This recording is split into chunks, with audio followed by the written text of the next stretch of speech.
have found the Genesis frequency. This is Dr. Stephen J. Kosmyna welcoming you in to another episode of a show that focuses on your whole life prosperity and success. Whole life prosperity and success by cooperating with the universal laws that are available to each and every one of us. This is Quantum Leap Goal Achievement, radical personal transformation, whole life prosperity and success. Now, stay tuned for another exciting episode that'll move the needle in your life from where you are now to where you want to be. And good morning, good afternoon, good evening, whatever time of day it may be, wherever you are in the world. When you hit that play button, so glad you did. This is Dr. Cause and Effect, Dr. Stephen J. Kosmyna, coming at you with another episode of the Genesis frequency on the heels of last week's episode, which was all about identification and implementation. We're in the 5th season of this show, the Genesis frequency, and we're kicking it off this year looking at, hey, it's time. It's time. It's time to get past the same old stuff showing up over and over and over again. Living the same year we did the year before, just in a different time frame, but experiencing the same results, having the same things show up. And that's what happens to so many people. It's the same thing over and over and over again. And I know because I talk to people all the time about their hopes and wishes and dreams and desires, whether it's an individual working on something that they want to experience in their life for themselves or their family, whether it's a small business owner or an entrepreneur looking to achieve some goals in their business, or whether it's somebody within the family of a corporation. And it doesn't matter at what level. I talk to them all the time, all over the world. And so many people are at the point where they're just sick and tired of the same stuff showing up all the time. I've taken the courses, I've read the books. What else is there that I don't know? And they continue to look outside of themselves for answers rather than looking within themselves at the internal programming. So that's what we've been talking about to kick off this new season. That's what this show is all about, personal and professional development, helping you move from where you are now to where you want to be. Again, as an individual, small business owner, or in your corporate environment, which we often call culture, or your position within that corporation. So what's next? What's next? We did the identification. We talked about that last week, identification and implementation, which was identifying what we really want to experience. What is it? What's the big dream goal? What has been tapping at the door of our consciousness as longing and discontent? And what would it be? What did we identify would be that thing that if we achieved that, accomplished that, moved it into our field of experience, would satisfy that longing and discontent? So I gave you some exercises and things that you could do to do the identification work. Making the list, walking away from it, going back to it, seeing how you feel energetically. And then we talked about the implementation of what's next. We talk about, hey, we don't have to know how, right? You hear that in just about every episode of this show. We don't have to know how. So the implementation is not figuring out how. And then if you can't figure it out, you go to something else on the list. No, it's not about any of that. Implementation is the commitment. That's the first step.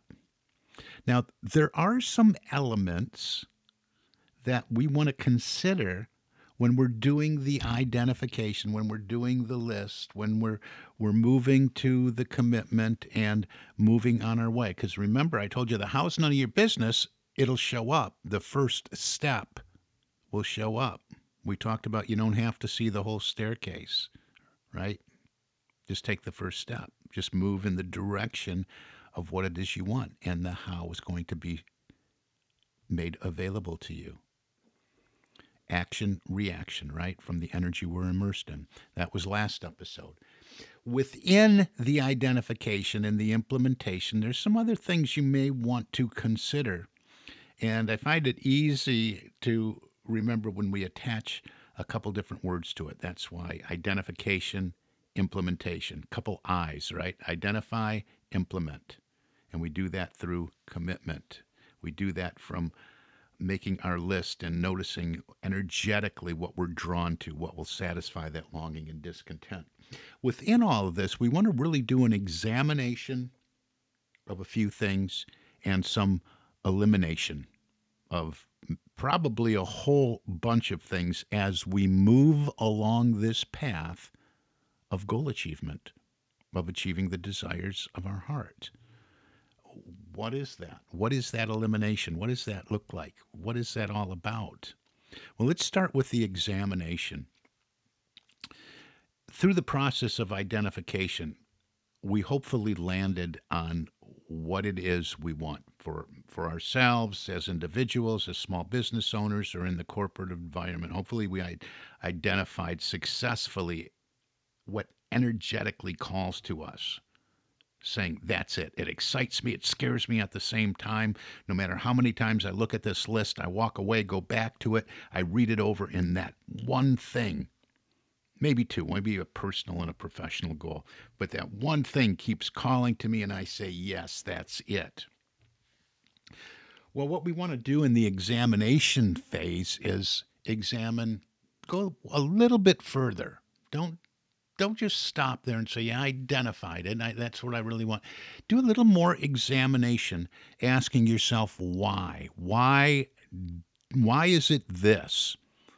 Why does the hair on my arm stand up whenever I read that big dream goal saying, yes, that's it. It excites me and scares me at the same time. Well, why do you want that? You want to identify the why. And that should be fairly easy to do if it's the right thing. Why do you want it? Sometimes when you do this process of examination, you find out, well, it's a little bit more difficult to answer why I want that. Now, sometimes you can't answer it. You just know. You just know this is it. This is what I've always wanted. You just know, and that's okay too. But do the work. Do the inner work of examination. Sometimes you just know because that's why you were put here.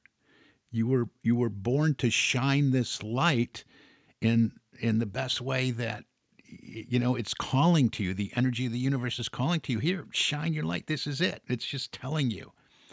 Other times, maybe we don't get it right the first time through. It's one of those things that, yeah, I would really like that. It's one of those things that, oh, that would be nice, but there's no why underneath it. There's no substance underneath it. See, the why is going to drive you along the way. We have to keep moving forward in a positive direction toward whatever it is that we want to experience in our life. And the why is going to drive us. Why do I want this? Let's use something simple to illustrate this. And let me think here for a moment. Okay, and I've probably used this in the past, but I think a long, long time ago. Let's say somebody's, and this isn't about a life achievement goal, but it could be for some people. But let's say somebody is going to get married 6 months or a year from now, and they want to drop 30 or 40 or 50, whatever number it is. They want to drop some weight for their wedding. Okay, and that is, a short-term, mid-term goal, whatever it is. I generally work with great, big, I don't know how I could ever possibly achieve this goal, but this is just for illustration purposes. So somebody wants to drop, let's just use a round number, let's just say 40 pounds. They want to drop 40 pounds by this date, by this time next year, And that's it. That's what their focus is on, to the exclusion of everything else. That's their goal. That's what they want. That's a B type goal in my book, but that's okay. So they they have a why, right? They've identified that's what they want to focus on. So they did the identification. They made their list. Everything else is in place. I really, really want to lose this weight once and for all. I want to look good for my wedding. That's their why. I want to look good. I want to fit into that tuxedo and look sharp for picture. I want to fit into that dress and look great on my wedding day. I want to look great for my spouse, my bride. I want to look great for my groom. And they've identified that, and they have identified the why. It's a big event. It's a life changing event, and hopefully it's a once in a lifetime event. They identified the why, so that why is going to drive them every single day. They have to take a step every single day. They have to put in effort. They have to make a commitment. So they did the identification. The implementation is making the commitment. Yes, I am going to do this. I set the intention. I intend to do this, and I will do this by this date, by this time next year. They did the proper identification by doing the why, asking the why. Well, it's my big day. That's why I want to look this way. Plus, and there's so many underlying reasons. It's more healthy. I'll feel better. I'll feel good. I'll sleep better. I'll look better. The self-esteem will go up. I'll feel confident, and all these ancillary benefits. So they did that examination. That's what we're talking about today. Do that examination. Get to the why, because the why will be a driver when you don't feel like taking that step on some days, when you don't feel like going to what's next, when you don't feel like doing the thing and you're losing some of that motivation. If you have identified the right thing, and you've done the examination and gotten to the why you want what you want, every time you're not motivated, that why revisited will drive you, will be the motivating factor to keep you going to what's next. The elimination part is an ongoing process that we do along the way. Remember, this is about today anyway, is about identification or examination and elimination. So the elimination part is noticing along the way what comes up that is not serving you along your path. What's not and this can be so many different things, because now we're talking about programming. Now we're talking about habits that are non-supportive. Now we're talking about thoughts, recurring thoughts that keep coming up. We're talking about the inner monkey chatter, whatever you want to call it, that keeps talking to you and telling you, oh, you can't. Now, last time you tried that, you failed. All that negative chatter that goes on within us. And we call some of these things, we call them paradigms. I talk a lot about paradigms because our paradigms are a multitude of habits that have almost exclusive control over our habitual behavior. And almost all of our behavior is habitual.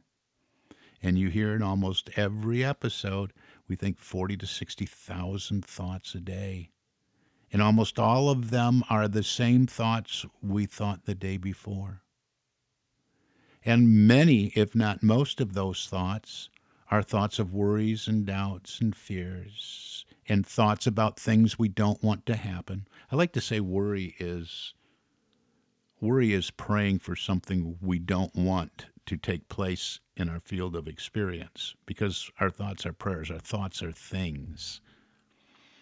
So we have to do this elimination work by noticing what we're noticing, by moving through our day, noticing where do we spend our time? What are some of the things I do habitually that I don't need to do? What are the things, and this work is so deep, what are the things that I'm thinking about all the time? See, and it probably is time to do another episode just on paradigms. Maybe we'll do that next week because this is so intricate and so detailed because some of these habits and paradigms come through DNA and genetics. We're born with certain habits and traits. That's why we look like Uncle Bob or our mom or our dad. And we inherit some behaviors that become habits. And then we're this empty vessel of subconscious mind when we're born, and our subconscious mind can't reject what it's given. And we get all this input and it becomes our programming. We just take it all in from the world around us. We haven't developed the faculties of mind like reason, because our conscious mind is the part of us that can reject or accept anything. So our subconscious mind is just accepting everything. It has no ability to reject it. That's why we speak the native language we speak. It just takes all this input. So we have to do that work of, again, it's examining and eliminating, noticing what doesn't serve us, and eliminating, denying its power. That's the denial part. We deny, hey, I have this thought. It's all the time that, hey, I'm not good enough. I'm not smart enough. We have to deny that thought. We have to deny that that thought has any power in our lives. And then we have to move something in its place, usually an affirmative statement of the good we want to experience, so that this vacuum created by eliminating, by denying its power, has something to fill that space. So we could fill it in with an affirmative statement. I am so happy and grateful. I am intelligent and smart, and I can figure things out. And any time that negative thought comes up, we deny its power over us, and we move in a new affirmative statement that's in alignment with the good that we want to experience in our lives. So we have to go deeper. We have to talk more about this. Another part of that examination and elimination, because these go hand in hand, especially with paradigms, we have to look at we have to examine what we believe. What do we believe about ourselves? What do we believe about life and living? And this isn't about telling you what to believe in, but why do you believe the things that you do? If let's use that example that I just shared about, well, I'm not smart enough. I don't know how to do that, or something like that. Why do you believe that? Were you told that, and somebody told you that when you were younger, so you just believed in it and held on to that belief throughout your life? So in this examination, this examination and elimination is an ongoing work that we do. We want to begin to notice what we're noticing. So beliefs is a big thing, because we're going to talk about that later. Beliefs and the integration of beliefs with our behavior. So why do we believe what we believe? So in your time that you dedicate to journaling and personal and professional development, and looking at your list and immersing yourself in what it is you want to be, do, and have, and writing out affirmative statements. I'm so happy and grateful. I am now the president of the company, or I am now an owner of the yacht, or I am now a best-selling author, whatever it is you have identified. Notice what you believe in. What do you believe in that is supportive of that? Start to question your beliefs and do the same thing. Examine them. Identify why. Why do I believe in them? Just like you identified what you want, and then you identified the why. Why do you want what you want? Well, look at your belief set. Why do I believe that? Especially those beliefs that are not supportive of what you want to achieve in your life. Why do I believe that? Where did that come from? See, because our beliefs are a little bit funny. We just, we believe what we believe, and we've just never questioned those beliefs. But oftentimes they came from somebody else. They came from something outside of us. Maybe at the time, hey, that sounds good. I'll believe in that. But we didn't go much deeper. When it came to that, maybe we're really shallow. Maybe you have some convictions about your beliefs, so you better make sure that everything else that you want is in alignment with that. So I'm not saying your beliefs are wrong. I'm just inviting you to examine what you believe in, to see if it's supportive, to see if there's any foundation in truth. If there's any foundation in the power and presence of good and universal energy that's here to support you along your way, that is responsive and supportive and moves things into your field of experience that will support you. More about that in another show. Guess what? We have got to our time limit here today. I love talking about personal and professional development, and I'd love to speak with you one-on-one about it. Just a free call I do for my listeners, just a call to do some discovery, some interrogative things to help you identify what it is you want. Why don't you have it yet? Where do you get stuck? And set you on a plan to move in the direction of what you want to experience. So reach out to me. Successappointment.com. Get you on my calendar, all one word, successappointment.com. Not a website, just a calendar. Shows up in your time zone. Pick an appointment. Let's have a conversation. Love to do that. The website, successocean.com or thegenesisfrequency.com for this show. More information about me and the work and the training I do. Available for keynote speaking, available for workshops and training on over 100 different topics. Would love to come out to your organization or just talk with you personally, one-on-one. And don't forget, I'm always looking for those of you out there that want to move into the laptop and cell phone lifestyle as an entrepreneur in business for yourself, but not by yourself. Hey, we can talk about that. Go and look at the new video I have out there at successocean.biz, B-I-Z, successocean.biz. Been involved with that. It's not MLM, but it's in the field of personal and professional development. You'll love it. Go check it out, and we can talk about that too. For now, we're going to wrap it up. You've been listening to the Genesis Frequency, and this is Dr. Cause, in effect, Dr. Stephen J. Kosmyna, wishing you an infinitely spectacular day. God bless you.